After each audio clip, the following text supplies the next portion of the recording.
아니라. 아멘. 오늘 아침 말씀의 제목은 요셉의 인격의 향기입니다.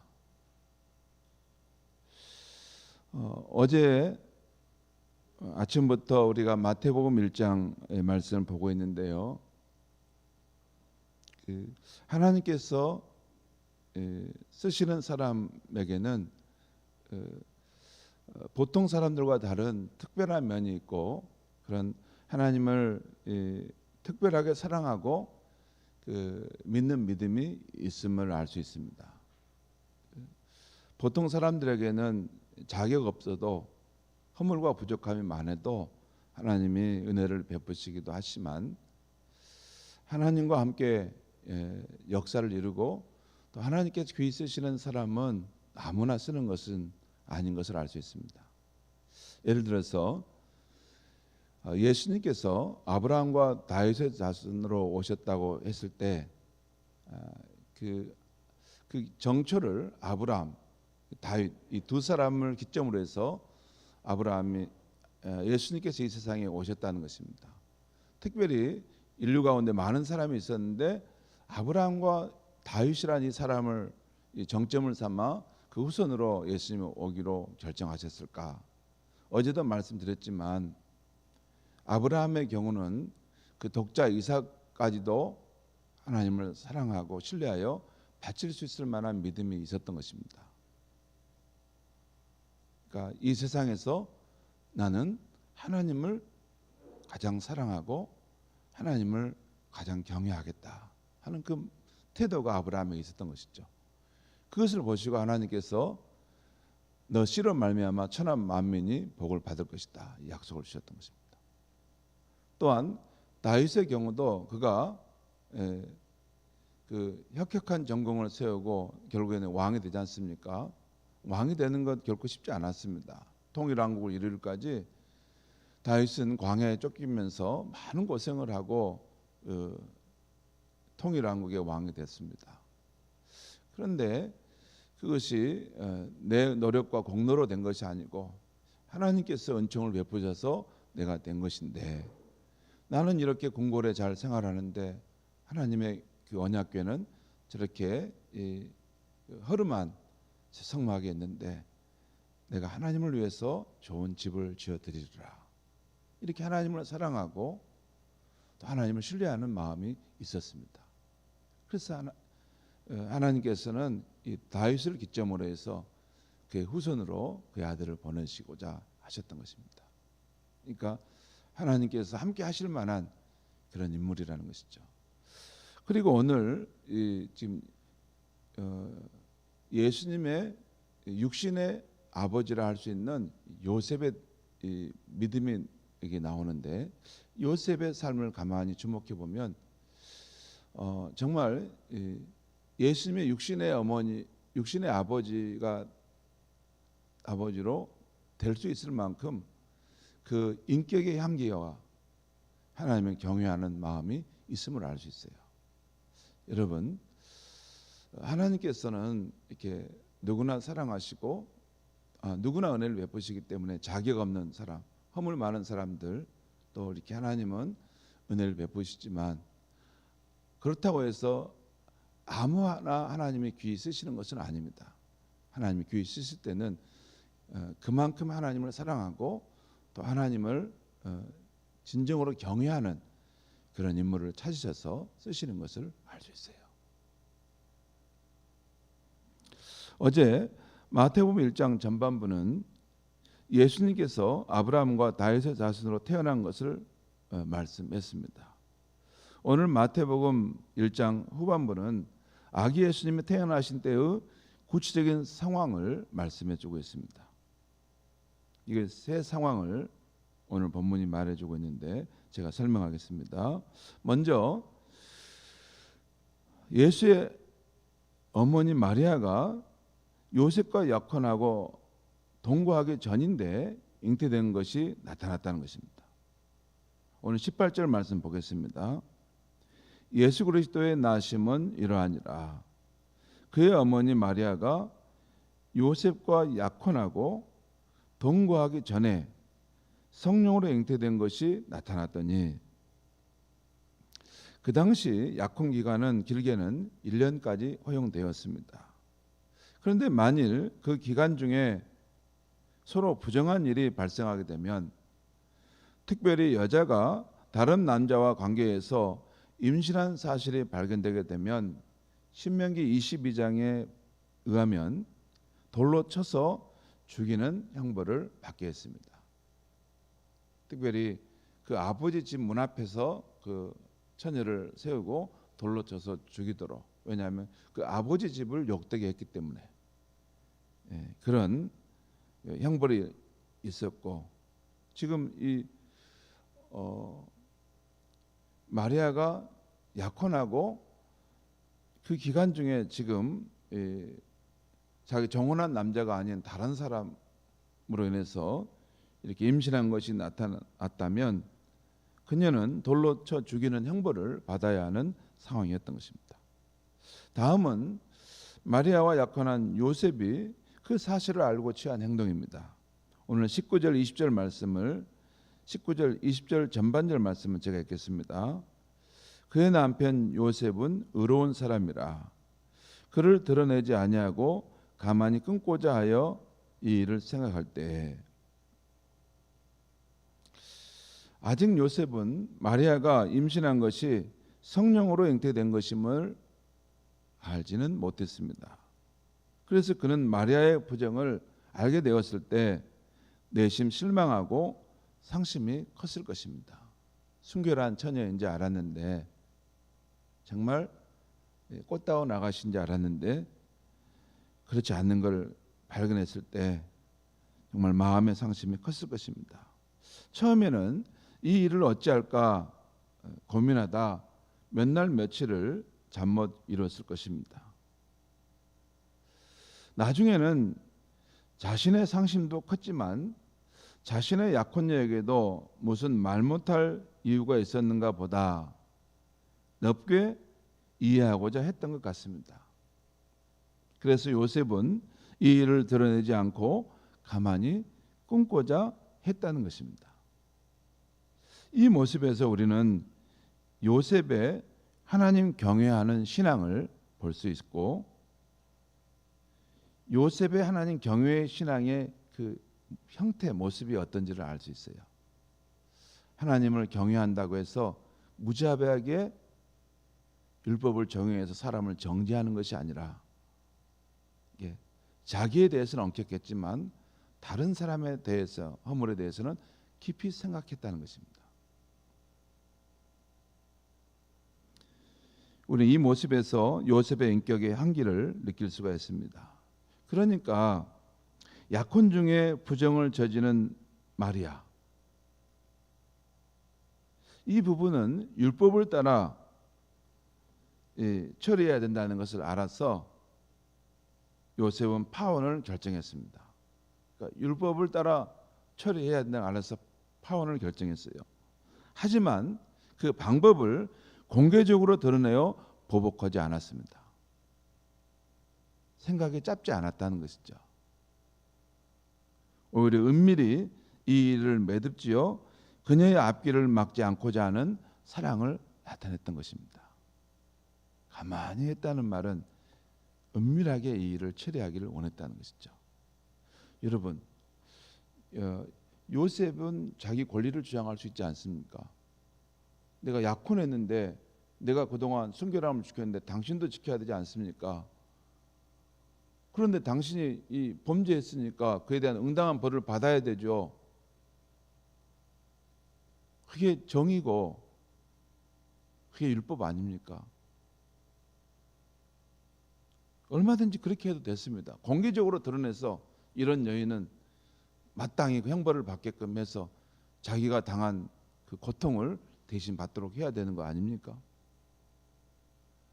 보통 사람들은 다 그렇게 하지 않습니까? 요셉의 입장도 참 너무 힘들었을 것 같아요.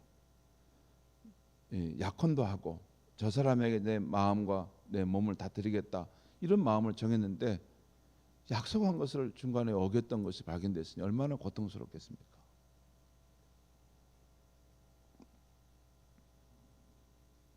그런데 이것을 공개적으로 드러내서 보복하지 않았다는 것입니다. 오히려 은밀히 이 일을 매듭지어 그녀의 앞길을 막지 않고자 하는 사랑을 나타낸 것입니다. 그러니까 그녀의 부정에 대해서는 율법의 조치를 취하되 그녀를 긍휼의 마음으로 끝까지 대해주었던 것입니다. 그의 잘못에 대해서는 율법으로 처리하되 그 사람은 끝까지 사랑하고 긍휼의 마음으로 대했다는 것입니다. 다음은 이런 위기의 상황에서 주의 사자가 요셉의 꿈에 나타나 이 일의 전모를 밝혀주는 상황입니다. 지금 잘못하면 요셉이 마리아를 이렇게 아내 데려오기를 버려버리면 이게 지금 예수님 사생아가 되는 거 아닙니까? 지금 위기 상황이 됐을 때 주의 사자가 요셉의 꿈에 나타나서 이 상황을 바른 길로 인도했다는 것이죠. 자, 20절부터 제가 한번 보겠습니다. 20절부터 23절까지 제가 주의 천사가 나타나는 말을 제가 읽겠습니다. 20절입니다. 이 일을 생각할 때 주의 사자가 현몽하여 이르되, 그냥 꿈에 나타나 이르되, 다윗의 자손 요셉아, 내 아내 마리아 데려오기를 무서워하지 말라. 그에게 잉태된 자는 성령으로 된 것이라. 아들을 낳으리니 이름을 예수라 하라. 이는 그가 자기 백성을 그들의 죄에서 구원할 자이심이라 하니라. 이 모든 일이 된 것은 주께서 선지자로 하신 말씀을 이루려 하심이니, 이르시되 보라, 처녀가 잉태하여 아들을 낳을 것이요 그의 이름은 임마누엘이라 하리라 하셨으니, 이를 번역한즉 하나님이 우리와 함께 계시다 함이라라고 했어요. 주의 천사가 나타나서 그 요셉에게 해준 말의 핵심은 이런 겁니다. 너 약혼녀 마리아가 잉태된 것은 성령으로 된 것이니 그를 아내로 맞이하기를 두려워하지 말고 데려와라 하는 것입니다. 그리고 내 아내로부터 태어날 그 아이는 그 태어날 때 하나님의 특별한 이런 사명을 가지고 태어났는데, 그 백성을 구원할 자로서 오신 분이다. 그래서 예수라 하고, 또한 그는 임마누엘이라는 이름을 가질 텐데, 그의 인성 속에 하나님이 함께 우리와 하신 것을 나타나게 될 것이다. 이런 것을 지금 알려준 것입니다. 그렇죠? 예수님이 육신을 입고 이 땅에 거니시면 그 자리는 우주 만물을 창조하신 하나님이 그 안에 계신 것이랑 똑같습니다. 하나님이 방문하신 것이죠. 이 우주와 만물을 창조하시고 그것을 운행하시는 그 하나님이 예수 그리스도 그분 안에 들어오셔서 갈릴리 해변을 거니시고 또 병든 사람들을 만나시고 고통 가운데 있는 사람들을 긍휼의 눈으로 바라보신 것, 그것이 예수님 안에 일어나는 일입니다. 바로 임마누엘 하나님이시다. 그분은 이렇게 말씀해 준 것입니다. 마지막 24절 25절 말씀 보겠습니다. 요셉이 잠에서 깨어 일어나 주의 사자의 분부대로 행하여 그의 아내를 데려왔으나 아들을 낳기까지 동침하지 아니하더니 낳음에 이름을 예수라 하니라. 이것은, 이 내용 말씀은 요셉이 주의 사자의 말씀에 순종하여 마리아를 아내로 맞이했다는 것입니다. 자기 마음에는 좀 불편함이 있을 수 있는데 그 사자의 말을 듣고 순종했다는 것이죠. 또 아이를 낳기까지 그와 동침하지 않았다는 것을 보여주고 있어요. 그리고 아이가 태어났을 때도 말씀대로 순종하여 예수라 이름을 지었다는 것을 밝혀주고 있어요. 그러니까 요셉은 하나님을 경외하는 사람으로서 그 말씀에 순종하는 사람이었다는 것을 보여주고 있는 것이죠. 성도 여러분, 오늘 말씀을 보면 예수님께서 다윗의 자손으로 평안히 태어난 데는 사생아가 되지 않고 다윗의 자손으로 평안히 태어난 데는 육신의 아버지인 요셉의 향기 있는 인격과 믿음이 있었음을 보여줍니다. 율법, 하나님의 계명을 따르되 사람의 처지와 형편을 깊이 이해하는 긍휼과 사랑의 마음, 또한 주의 말씀이면 내게 손해가 되어도 순종하려는 마음, 그 마음이 있었다는 것입니다. 그래서 하나님께서 그 당시 많은 남자가 있었는데 요셉이라는 이 사람을 그 예수의 육신의 아버지로 선정하셔서 그를 찾아오셨던 것입니다. 성도 여러분, 내일부터 설 명절이 시작되지요. 명절에 자녀들이나 친척들을 만나게 될 텐데 그때 사람들 앞에 나타나는 우리의 모습 속에 요셉의 인격의 향기가 나타나기를 바랍니다. 그 모습은 우리 자신은 하나님의 말씀을 따른 성도의 바른 태도를 가지되 다른 이들의 처지와 형편을 깊이 이해해주고 배려해주는 사랑의 마음입니다. 다른 이들의 말을 깊이 경청하고 그의 마음을 만져주려는 긍휼의 태도를 갖는 것입니다. 여러분, 우리가 인생을 살아보면 이렇게 나이가 들어보면 점점 더 깨달아지는 것이 인생을 살아간다는 것은 무거운 짐을 짓고 살아가는 것 아닙니까? 우리 자녀들도 가만히 생각해 보면 다 저마다 무거운 짐을 지고 살아가고 힘든 여정을 걸어가고 있습니다. 우리 친척도 그러고 형제도 다 그렇습니다. 그럴 때 사람을 가르치려고 하기보다는 오히려 그들이 말할 때 그 내면 깊은 곳에 있는 무거운 그런 짐이 있는 거, 또 참 마음이 힘들겠구나 하는 것을 헤아려서 그의 마음을 만져준다면 그 사랑의 마음이 오늘 요셉의 마음인 줄 믿습니다. 기도하겠습니다. 하나님 아버지, 오늘 하나님께서 귀히 쓰시는 사람 요셉이 어떻게 하나님을 경외하고 또한 인격의 향기를 가진 사람인지를 보게 하시니 감사합니다. 그가 그의 약혼녀가 부정을 저지른 것이 드러났음에도 그것을 율법으로 정죄하는 것으로만 끝내지 않고 오히려 그의 처지와 형편을 깊이 헤아려서 긍휼의 마음, 사랑의 마음으로 끝까지 대했던 것을 보게 됩니다. 하나님 아버지, 이 요셉의 인격의 향기가 우리의 삶에도 묻어나게 하여 주시옵소서. 하나님을 경외하는 자로 우리가 살아가는데 우리가 옳고 그름을 판단하고 정죄할 줄은 알아도 주님, 때로는 우리가 사람의 처지와 형편을 깊이 헤아리고 저 사람이 어쩔 수 없이 저렇게 될 수밖에 없었겠구나, 그 긍휼의 마음, 사랑의 마음은 우리에게 부족할 때가 많습니다. 하나님, 다른 사람이 내게 대할 때 사랑과 긍휼로 대해 주기를 원하듯이 우리도 다른 사람을 그런 마음으로 대할 수 있게 하여 주시옵소서. 그래서 우리가 서 있는 그곳에 요셉의 인격의 향기가 우리의 삶에도 드러날 수 있게 하여 주시옵소서. 예수님의 이름으로 기도하옵나이다.